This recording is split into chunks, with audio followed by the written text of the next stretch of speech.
Assalamualaikum warahmatullahi wabarakatuh. Saya akan menjelaskan tugas siklus akuntansi.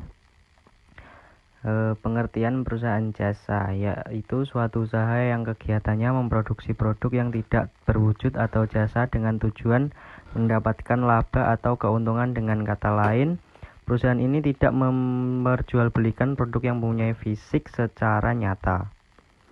Tahap siklus akuntansi terdapat 3, yaitu tahap pencatatan, pengikhtisaran, dan pelaporan. Yang pertama, tahap pencatatan. 1. Analisis bukti transaksi. Memeriksa kembali kebenaran perhitungan dari data yang berupa angka-angka yang ada dalam bukti transaksi tersebut. Contohnya adalah sebagai berikut. Yang kedua adalah pencatatan jurnal umum.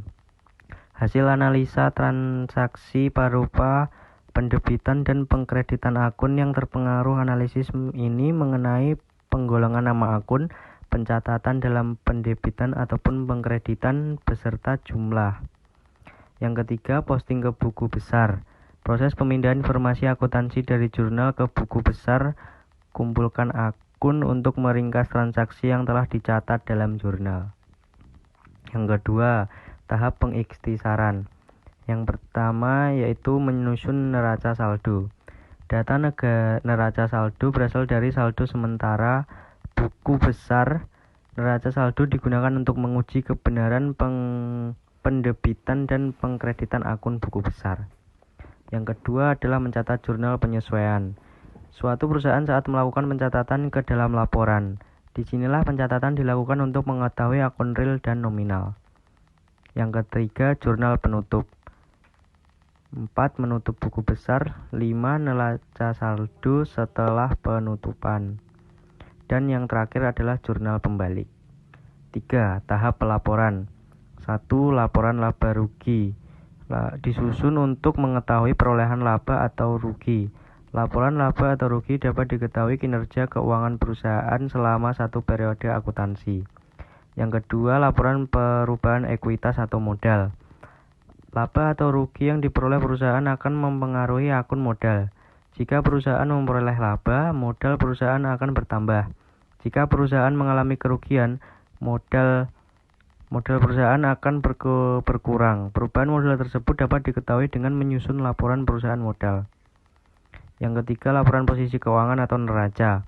Setelah menyusun laporan perubahan modal, perusahaan dapat menyusun neraca pada akhir periode akuntansi tersebut. Gambaran mengenai posisi keuangan perusahaan dapat diketahui melalui neraca. Yang keempat, laporan arus kas. Penyusunan laporan arus kas dilakukan secara sistematis sebagai pedoman dalam memperbaiki kinerja perusahaan. Sumber daya yang digunakan untuk menyusun laporan arus kas berasal dari laporan laba. Yang kelima, catatan laporan keuangan. Tahap pelaporan keuangan tidak hanya berbentuk laporan keuangan dasar untuk memindahkan penyampaian kepada pihak internal maupun eksternal perusahaan. Siklus akuntansi perusahaan dagang yaitu sebagai berikut. Ada transaksi, kemudian jurnal, posting ke buku besar, neraca saldo, jurnal penyesuaian. Neraca saldo setelah penyesuaian yaitu laporan keuangan, jurnal penutup, neraca saldo setelah penutupan, dan terakhir jurnal pembalik.